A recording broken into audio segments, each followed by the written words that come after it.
This is what the YouTube homepage looked like in 2011. Rooster Teeth, Smosh and Minecraft were at the top of their game, alongside things like dubstep and planking. We recently dug into the stranger side of the 2010s, but there was a lot we missed out on. A lot. The idea of internet trends was becoming popular, Vine was pumping out creators left and right, and large online communities were popping up at random.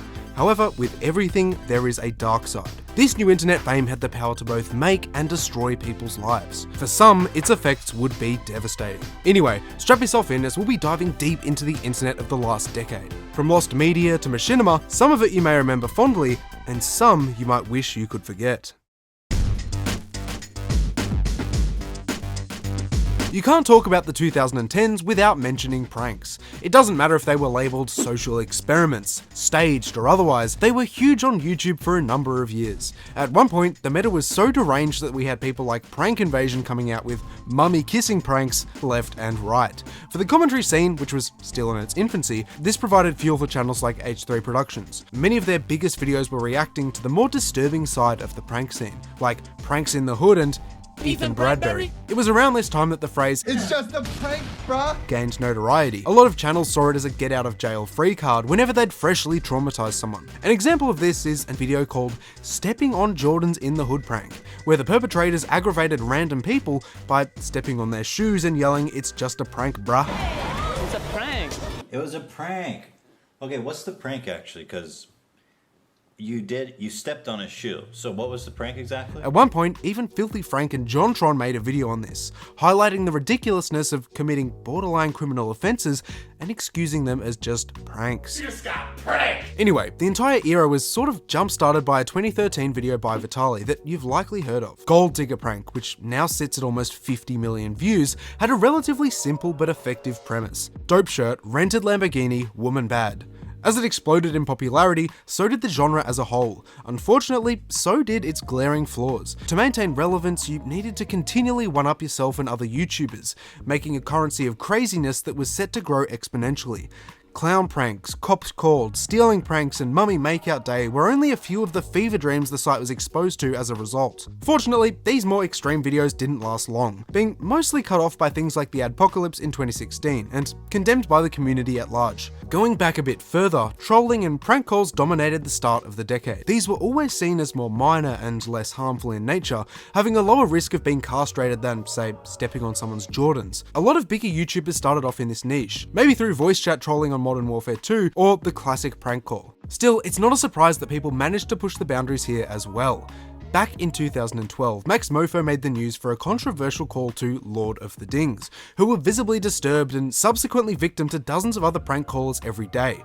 These were otherwise harmless, with titles like Penis Stuck in the Xbox Disc Tray simply being relics of a different age. As the years went by, prank calls evolved, morphed, and contorted into some pretty demented things.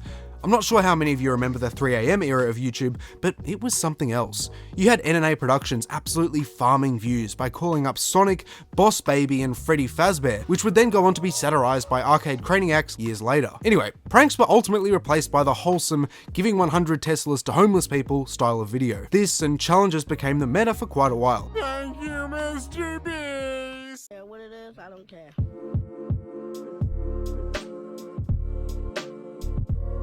This image might not mean anything to you. Perhaps you see a command block or a shrine that looks like it could summon Herobrine. However, if you played Minecraft Pocket Edition about 10 years ago, it likely means a whole lot. This was known as a nether reactor.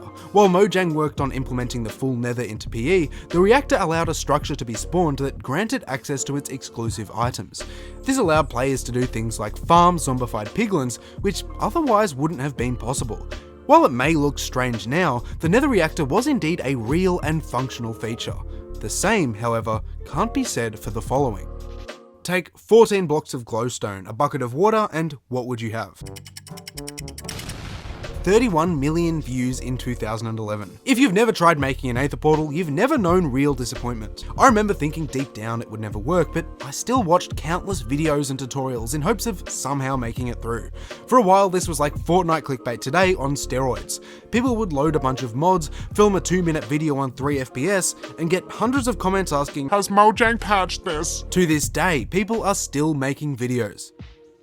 Truthfully, the Aether Portal rumours were nothing compared to the one and only Herobrine. Even now, you'll be surprised to hear how deep the rabbit hole actually goes. On July 31st, 2010, a Minecraft forum user called Flaky shared a disturbing story. After listening to Music Disc 13, a player supposedly came across an entity with glowing white eyes. Attached to the comment was this screenshot. About a month later, a similar image would appear on 4chan that you've probably seen before. Along with this came details of a human-like entity that stalked the player from afar, making itself known by building sand pyramids in the ocean and digging long tunnels underground. This creature, with its glowing white eyes, was now known as Herobrine, and he was about to become massive. The first recorded sighting was during a live from the streamer Copeland, only a few days after the first post in 2010. Insanely, up until a few weeks ago, this was considered lost media. For 14 long years, the stream was preserved and forgotten in someone's hard drive, existing only in the form of recreations and screenshots. But now we finally have it. In the short playthrough, we see Copeland messing around with some friends in an otherwise normal stream. At the 20-minute mark, however, everything changes. The player opens a door in the back corner of a house and Herobrine can immediately be seen. Copeland screams and quickly leaves the game, ending the stream. Regardless, the damage was already done. Herobrine became a legend and one of the biggest memes from the 2010s. Despite Copeland simply altering the texture of a painting, the effect was massive, and many others went on to stage sightings and build on the lore. This went as far as mods and even summoning altars. For a bit of obscure trivia, you can, in fact, find Herobrine in LEGO's earliest official Minecraft sets. These kinds of viral hoaxes were huge at the time, especially among those who grew up with Minecraft.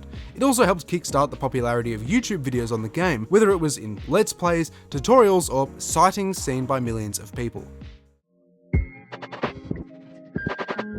Long before the dawn of TikTok and the collapse of civilized society, an app called Vine held the reins. This was the birthplace of videos like 9+10 and It Is Wednesday My Dudes.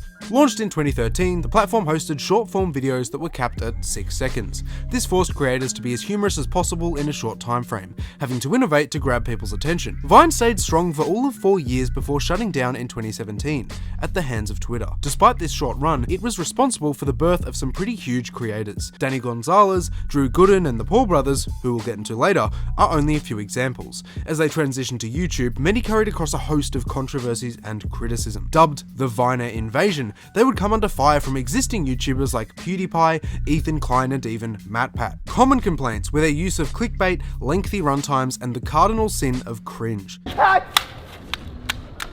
Excuse me, sir. The game seems to be malfunctioning. Mucho broken. By this point, drama YouTube was in full swing, having a symbiotic relationship between people like the Paul brothers and commentary channels. For a brief and very painful period of time, diss tracks were also insanely popular. Rice Gum was somehow getting hundreds of millions of views on videos like these, and even iDubbbz jumped on the trend. Through all of this, however, the Paul brothers remained two of the most hated YouTubers on the platform. With a new person exposed every month today, it's hard to really articulate the magnitude of this in the late 2010s. While Jake Paul was making the news for starting bonfires in his backyard, Logan would become known for something far, far worse. By now, we're all too familiar with the events of his Japan vlogs from 2017. Not only being extremely disrespectful and a public nuisance, he made the choice to film something absolutely despicable. I still have no idea how he came back from this, but he's seemingly able to continuously reinvent himself to this day, convincing people he's changed before going back and doing something else.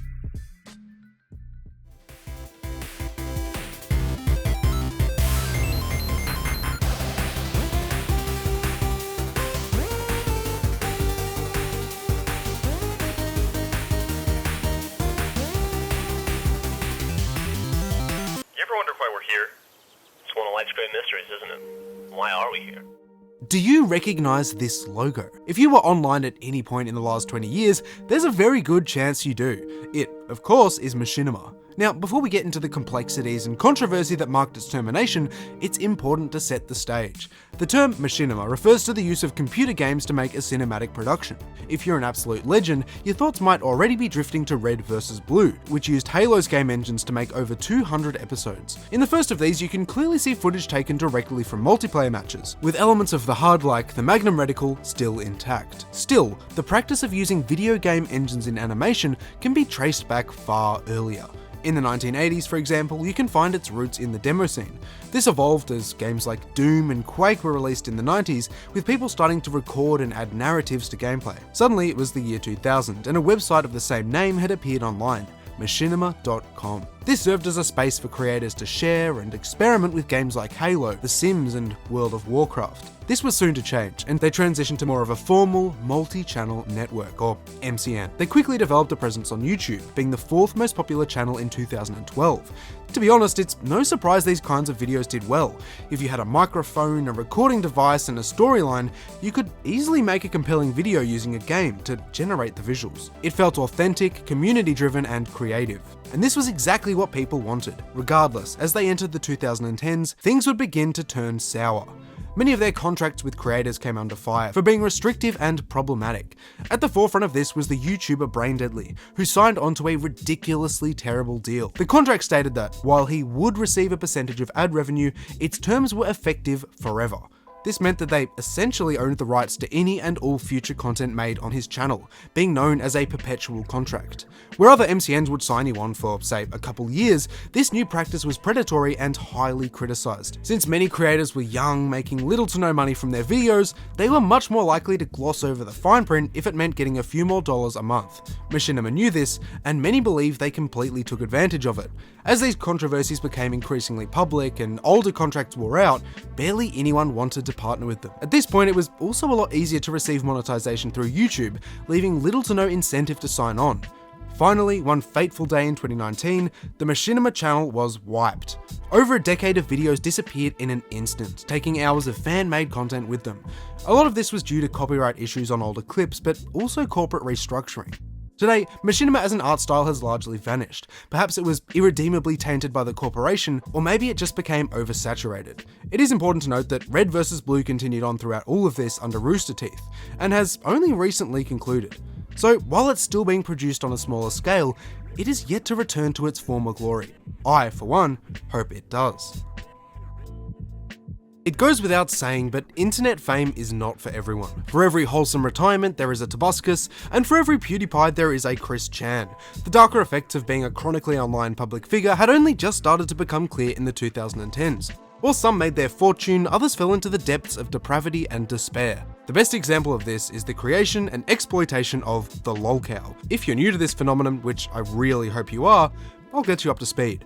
A lolcow is a person that is highly receptive to trolling. They'll typically have strong opinions, passions, or a stance on something that will be continually challenged at their expense. As they react or lash out in an amusing way, this will be exploited over and over again in a destructive reciprocal cycle. These kinds of people have always existed, but the internet in the 2010s turned them into straight up cryptids. More recently, you've likely heard of Daniel Larson, World of T-shirts, or even Paul Breach. But for today, we're going to go back to where it all began, to the person behind this iconic image, to the person with an 88-part documentary series on their highs and unfathomable lows, Christine Weston Chandler. This does not even deserve a captain's log introduction, because this is dead serious. Chris had had an online presence since the very early 2000s, being a huge fan of Pokemon and Sonic. This passion for Sonic was soon channeled into artwork, with the first edition of Sonichu being completed in 2005. This series of comics would go on to feature everything from Christmas specials to disturbing real-life experiences. Of course, their journey didn't stay within the confines of fan art for long. Sonichu was inevitably discovered by and shared on 4chan, likely due to its less than conventional contents. This set the stage for one of the most documented people in human history. As Chris fired back at Sonichu's critics, they baited them into sharing personal information, disturbing confessions, and worse. These were shown all over the internet, alongside sightings and recounts from people who had met the legend in person. Examples of these include Chris's love quests at Charlottesville Fashion Square, which resulted in numerous bans and run-ins with security. Put simply, Love Quest, or Sweetheart Search, describes their efforts to find true love. This endeavour has been heavily documented and exploited with varying degrees of degeneracy. More notable trolls would emerge along the way, with people like Liquid Chris serving as primary characters in the ever-growing lore. As Chris entered the 2010s, things were now in motion that could not be undone. Their behaviour was becoming increasingly erratic, spurred on by the relentless online harassment. This culminated in historic events like pepper spraying staff at a GameStop and vandalising an Xbox One kiosk. It's important to stop at this point and recognise that by now, absolutely everything was being recorded. The Wiki, or rather Quickie, had been launched back in 2009, offering an organised Christory of the Chronicles of Chris. By the end of the decade, Chris had solidified their place as one of the most mythical online figures. It's just a shame that most of it was for all the wrong reasons. Even today, with figures like Boogie, no other lolcow has come close to the extended Christory. The entire saga acts as a reminder of what can happen when certain people gain fame online. While many are able to turn it into a positive outlet or an income, others succumb to the exact opposite.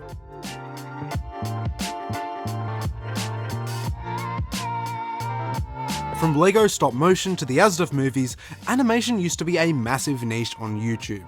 I used to binge creators like Keshin8 for hours, watching videos like Lego Black Ops and Battle of the Brick. While these are still being made, they are far from their status in the early 2010s. Known as Brick Films, Lego themselves had endorsed them from the very beginning. Back in 2005, they released one called Revenge of the Brick, before going on to host competitions a few years later. When people figured out you could make and distribute these for free on YouTube, things really got rolling. Forest Fire 101, Tom Joe Twins, and Zach MG are some of many names you might recognize, using software like Stop Motion Pro and Dragonframe to bring minifigures to life. Going back to animated cartoons, this was an equally large corner of the internet. Stick figure animations, memes, and more all shared a similar style, with many achieving certifiable virality. The most notable of these is the Asdf movie series. Starting as a webcomic by Thomas Ridgewell, or Tomska, the first entry was uploaded to YouTube in 2008. By 2012, he was multiple videos and millions of views deep. You'd remember things like I Like Trains and Mind Turtles, which were shared for years afterwards in memes and GIFs. Funnily enough, the 15th installment was only recently released.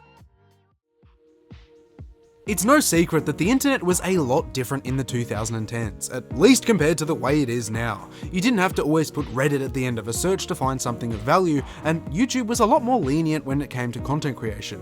While you had the more obnoxious side with unsavory prank videos, cool things like machinima, stop motion, and user-made cartoons were still viable and popular forms of content. I know I miss it, but let me know what you think. And maybe even subscribe while you're down there.